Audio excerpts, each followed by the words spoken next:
रुख करते हैं कसूर का, जहां पर चौधरी सलीम की रिपोर्ट के मुताबिक 9 मौलूद बच्चे अगवा करने वाला गिरोह सरगर्म हो गया। चंद दिन में 3 बच्चे अगवा कर लिए गए।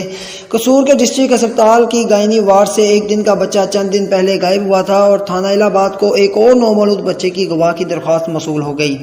नवाही गांव बोगी कलियां के रहायशी नियाज अहमद ने थाना इलाहाबाद को दरख्वास्त दी है कि नामालूम अफराद ने मेरे 20 दिन के बेटे को अगवा कर लिया है। चुनिया के नवाब बागेवाल टिब्बा चा बूटे वाले से अब्बास उर्फ काली मियों की 6 दिन की बेटी भी अगवा हो गई। चंद दिनों में 3 बच्चे अगवा होने पर इलाका भर में खौफ की फजा कायम हो चुकी है और IG पंजाब से इलाका मुकीनों ने नोटिस लेने का मुतालबा कर दिया है।